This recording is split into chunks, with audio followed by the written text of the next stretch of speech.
Hello, everyone, and welcome to another episode of the Wise Decision Maker Show, where we help you make the wisest and most profitable decisions. My name is Dr. Gleb Tsipursky. I'm the CEO of Disaster Avoidance Experts, the future of work consultancy that sponsors the Wise Decision Maker Show. And today with me is Rob Buffington, who is the CEO of Gordian Staffing, which works in the remote work staffing industry. So I'm curious to learn more about the remote staffing industry. What does this look like, Rob? Well, at its simplest form, all it is recruiting and headhunting, but from a global talent pool. Hmm. COVID has changed the work dynamic. More companies than ever in history are allowing work from home. So all Mhm. we do is help our clients find the absolute best candidate, regardless of location. And tell me, what are the biggest challenges that you run into when you're looking for the best candidates? I mean, it's kind of like searching for a needle in a haystack, and it's a global one, not a national one or a local one, regional one. It certainly is, and the issues in staffing are not unique to the United States, so it is difficult in Mhm. other countries. However, mostly it's a numbers game. We have HR and recruiting and screening just like any company would. We also are able to pay significantly above market because of the arbitrage in the cost of living.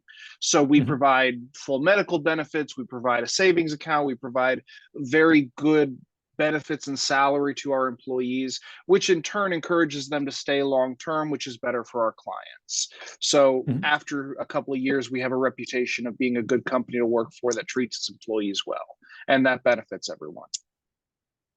And you are competing with people, with companies like Upwork, let's say, where people independently source their talent. What is the competition like? Tell me a little bit more about the space. Who are you competing with? What do other companies do? There are certainly freelance sites, by the task sites, and to be honest, they have their purpose. I probably shouldn't admit this, but I've used Upwork to make changes to a Mhm. website or something like that. I believe it fills an important niche in the ecosystem, as it were. But Mhm. what we do is we find permanent employees to work for a company, hopefully for 5 to 10 years, as Mhm. opposed to people on a short term or a by project basis. There are certainly other staffing companies, but as I said, most of them seem to take the view of pay as little as possible and have the margins as large as possible. As Mhm. far as I know, we have the smallest margins of any met because we want to be price competitive, but we want to make sure we're offering our employees a great place to work. And our clients understand that it costs more to have an employee turnover every 6 months than it does to Mhm. simply pay 10, 15% more and get the best talent on a permanent basis. Now, you told me before the show that you work mainly in Mexico and the Philippines. Tell me about those markets. Mexico and the Philippines are both very popular markets in remote staffing today. Mexico, Mhm. obviously, they're on our southern border. Um, Mhm. the number of people that speak English is amazing. The customer service skills, the attitude, the work ethic are all outstanding. So there's just an amazing pool of resources there in terms of hiring and finding great talent. And then because they're so close to us, because we share culture, not Mhm. just the US media and things coming down like movies and music, but Mhm. also many Latinos coming north into America. We have a blended culture. So when you Mhm. speak to somebody, the barriers are a lot lower, the cultural differences are a lot fewer. They're Mhm. still there, but it's much more natural and it's much easier to integrate them into a team. And then as they become higher level positions, you can fly them up, and it's a 3 hour flight. I was there 2 weeks ago. I'll be back before the end of the month. So it's Mhm. much easier to have an integrated team as opposed to someone around the world. The Philippines, the national language is English. They've put major emphasis into infrastructure and all of that. Mhm. So, and obviously the advantage is cost savings. Mhm. The cost of living in the Philippines is lower than Mexico, and so you can get people for certain positions at a lower price. There, you're dealing with the time zone, of course. They're from the Mhm. central time zone, 13 hours ahead at this time of year. And if you have somebody working grave long term, you can't expect them to stay for 5 to 10 years.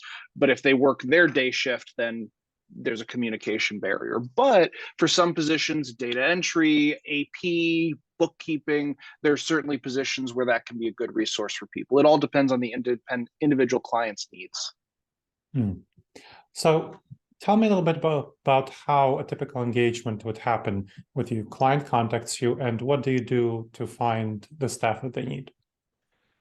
The most important thing we do, aside from finding staff, is managing expectations, because every client Interesting. has a different idea of what to expect, and you can solve a Mhm. lot of problems by investing that time up front. So we Okay. explain, I like to say that you're not outsourcing anything. We're helping you open your Mexico office because they're part of Mhm. your team.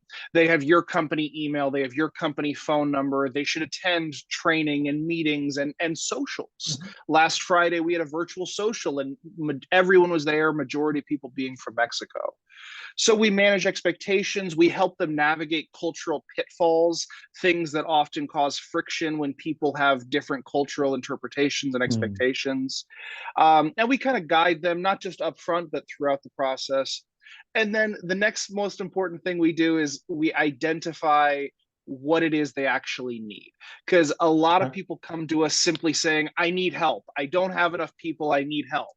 And it's like, well, that's great, but we need more than that, because if you just throw bodies at it, you're going to have turnover. You need to have a clear Sure. job description and expectations and training, a plan for training these people, because we've seen too many people that just churn and burn through people because all Mm. they know is they need help, which Mhm. I trust me, I get it, and that's our heartbeat, that's our mission. But the one of the best things we do is help them say, okay, I need somebody who can answer phones 50% of the time, spend 20% of the time answering Mhm. emails, and the other 30% of the time entering AP into this software program.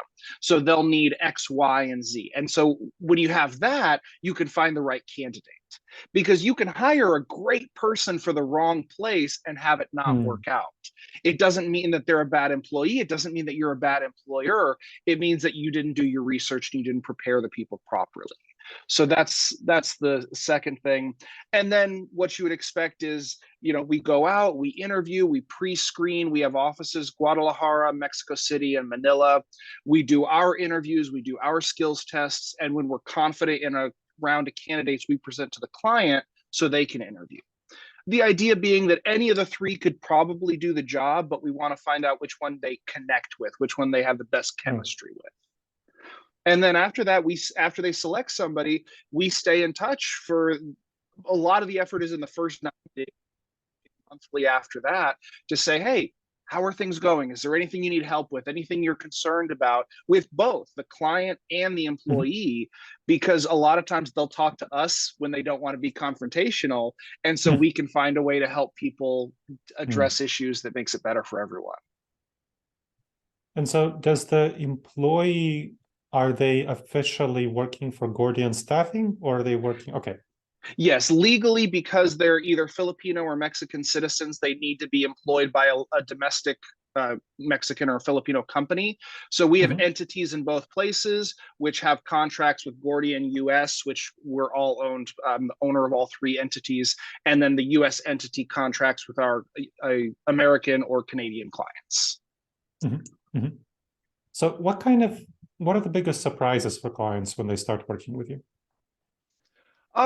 Cost saving is obviously the one people ask about the most. People save 40 to 60% on average. However, Mm. I don't view us as a cost saving company. That's not our primary mission.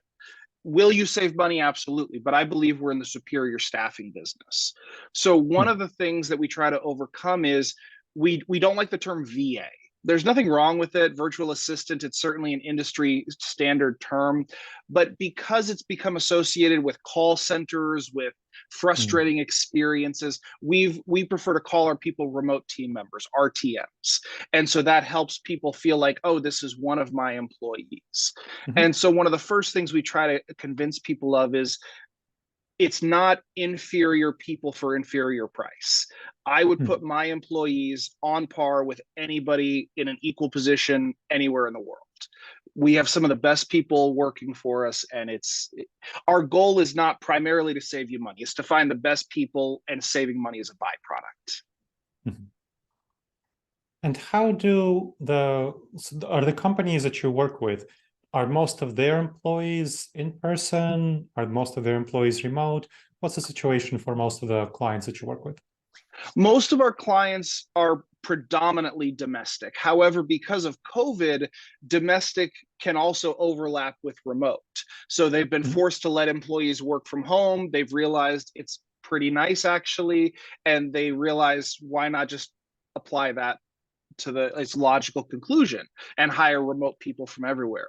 So most people are hiring their first remote employee through us, international remote employee, but definitely not at their last. I know that I was my own first customer. I hired for my property management company and my building services company in California, and I never fired anybody. We are not we're not in the chopping block business. I've never gone to a client and said, fire this person and I'll save you money. That's not what we're about at all. If you have good people, keep them. But as positions open up, as people turn over naturally, ask yourself if that could be a remote position. So that's what we did. By the time I sold my company, we were 2/3 remote out of Mexico. And so you clients start working with you. Most of them, they have some in-person people, they have some remote people. Yes. What do you find the clients' experience are like integrating these new folks who are hired from Mexico or from the Philippines? It'll depend on the client, of course, and a lot of it depends on the attitude they take to it. Some people, they view it as separate, not entirely part of the organization. Some people have the right approach and they just, hey, you're part of the team. We're going to send you the company jacket and the hat and whatever else we send. And the more effort they put in up front, the more they work to include people, the better the outcome. But it really depends. The great thing is when they reach that critical mass or the escape velocity and they get 5 or 10 people working remotely, and then they start coming down to visit them a couple times a year and have in-person training, that's when you really see those great results. And that's one of the reasons why we're so heavy in Mexico. And do you do any hand-holding to help clients learn how to integrate these new folks? Oh, absolutely.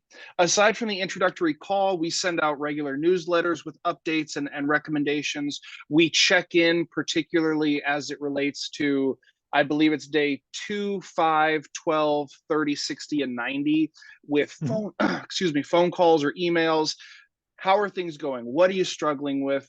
And then, as I said, the same on the employee side. And a lot of times we can just say, well, hey, great, this is what's going on. Have you thought about doing it? Because we have clients in 27 states, of course, we keep client confidentiality, but we're able to say, hey, I had a client who had a similar situation and he tried this and it was really successful. What do you want to give that a try? Or we can make recommendations. And yeah, we keep we have a very good retention rate in our company, so we're very proud of that. And as I said, we're not trying to be the cheapest, but we are trying to be the best. Do you within your company do some activities and events specifically for the RTMs who are hired by you? So I don't know, how many people do you have currently who are working in the US from elsewhere? We have 6 different entities total, and we're right around 400 employees. Hoping to break 500 soon. But yeah, absolutely. We do. So every year we have a posada, a Christmas party. It was absolutely epic this year in December. We had a Day of the Dead party recently. We try to have monthly socials as often as possible. We also encourage our clients to have monthly virtual socials via Zoom, and you can play games, Pictionaries.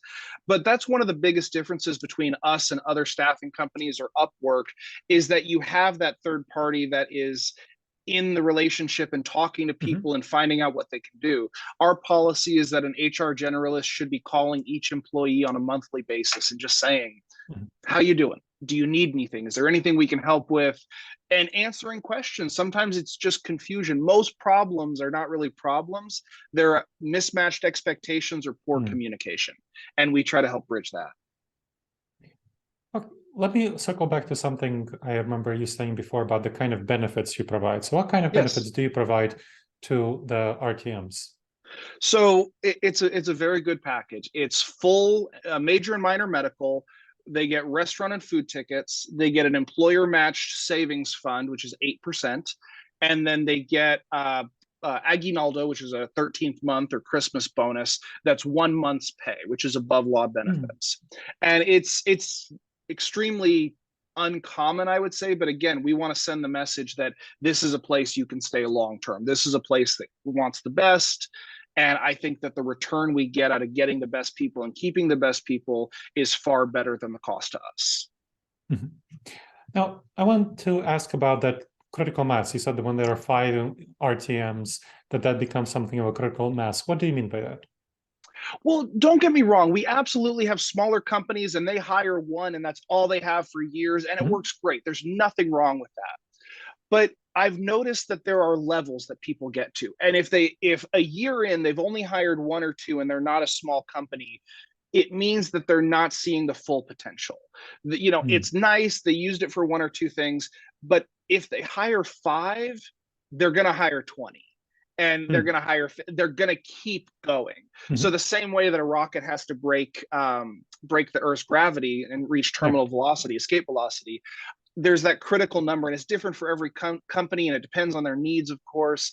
But yeah, if they reach about 5, 6 people, that's when I can see they've got it. If they come down for a visit, if they fly a team lead up, that's a good sign they've reached that escape velocity and they've really bought into it. Because again, personally, as my own first customer, because I started doing this before I had Gordian, I would always look at a position and default and say, can it be done remotely? Not for cost savings, but because the attitude was so great, the work ethic was great. It was great for the company. Yeah, I helped 22 organizations figure out how to get remote workers from elsewhere to work with them. And one of the things that they struggle with is cultural differences. And so I'm curious what you're finding in terms of cultural differences and how you are addressing that issue. There are definitely cultural differences wherever you go. And that's one of the reasons why we are only in Mexico and the Philippines. And we only went into the Philippines about a year ago. And people have asked, well, why not add the Dominican or why not add India or other places? And I said, maybe one day, but I've been doing this a little over 5 years and I'm still learning about Mexico. And I'm definitely still learning about the Philippines. And so I would rather be an expert on the places where we're concentrated than know a little bit about everything, because there are absolutely, like I said a minute ago, there are mismatched expectations. Nobody's wrong, but culturally this is so, okay, perfect example. When I was getting started, we made an offer to somebody and we had said, hey, what are you looking for in salary? And he says, okay, I'm expecting, 25,000 because I speak in monthly salary rather than hourly or annual. So we make the offer and he rejects it. And we say, what's the problem? We liked you. We made the offer. And he goes, oh, no. When I said this, I meant after taxes. Like this is cash in my hand. Okay. And being an American, I hear I want 50,000 a year. Okay, you want 50,000 a year gross salary, less taxes, plus benefits. So that was one of our earlier mistakes, and just perfect example that. So, for example, we strongly discourage clients from talking about salary directly with employees because it's one of the most common misconceptions. Because they'll say, "Hey, great news! You're getting $1 an hour raise." So what the employee hears is great net bottom line paycheck. I'm getting 1,700 pesos a month more. Great. What the client said was, I want my bill rate, including taxes, benefits, Social Security, all of that. That's going to go up $1. Those are 2 very, very different numbers. Sure. And so those are the kind of things that we help facilitate and we help avoid. And, we could certainly do more. We're always developing more stuff. But yeah, a lot of it just comes down to mismatched expectations. And that's why we're so focused in those 2 places, because we've seen the most common issues. Okay. Well, that's really helpful. What do you think is the future of the remote staffing industry? I think we're going to drop the remote and it's just going to be the staffing industry. I think if you look at what was the company, Airbnb, they announced employees could work from anywhere and their site broke the next day because they had so many applicants. Yeah. I mean, I own a building services company in California. Obviously, they clean windows, gutters, that kind of stuff will not be remote until they make a drone to do it, which they probably will sometime in the next 10 years. But I think that most office jobs require very little in-person interaction. So, for example, I have a vice president of the organization who's in Mexico and been with me for years. every maybe twice a year, I fly them up. They see the office, we get together, or we meet at conferences, or I go down there. And it's fine. We chat every day. We've been talking this morning. The distance doesn't make a difference. And I think people will realize, number one, that you can shuffle job descriptions, excuse me. People will come to me with a job description and say, I couldn't do this remotely because this 10% needs to be done in person. And I say, okay, well, could this 10% be moved over to an existing person, and could you take 10% of their workload? I guess I could. And then pretty soon you start to take the 10% in person from 10 people and make one person that you pay really well. And then you allow everybody else remote who still gets paid well, but because they don't pay for commuting and high cost of living and things like that, everybody wins. So yeah, I really think we're going to become a global, at the risk of sounding a little cheesy, a global community. We're going to just look at, hey, if you can do the job, I don't care where you are. I think that makes a lot of sense, and that seems to be like the future as well. Are there any last words you wish to leave our audience with? I would just say things are always changing, and a lot of people are looking at the world and kind of in a little bit of fear and a little bit of wondering what's going on. But I would just say, if you look at history, we've had a major life-altering event every 30 years for the past ever. It was the internet, it was the booming 80s, it was the 60s revolution and the cultural revolution, it was World War II, it was the Industrial Revolution, or excuse me, it was the assembly line, and then you go back. So this is nothing new. Just stay adaptable, stay agile. People like to talk about survival of the fittest. And I like to remind people that has nothing to do with being strongest. It's most adaptable to your surroundings. And we're in a time of intense change, so stay agile. And then I would just add, you're not alone. If people want to reach out, I'm a consultant. I love what I do. I love helping people. I wanted to be a teacher when I was younger. Then I realized I hate kids, other than my kids. Love you guys. But I love helping people. So if you're a small business owner or whatever, and you want help, just reach out to me. I'm always happy to talk. I'm always happy to offer advice. Absolutely no charge. I like to help people. Excellent. Well, thank you very much. That was very helpful, Rob. Thank you. Thanks for having me. Sure. And thank you to the audience for checking out another episode of the Wise Decision Maker Show. Please make sure to review the podcast. It helps us improve the podcast and helps other people discover the show. And make sure you subscribe to the show wherever you check this out. All right, everyone. I hope to see you on the next episode of the Wise Decision Maker Show. In the meantime, the wisest and most profitable decisions to you, my friends.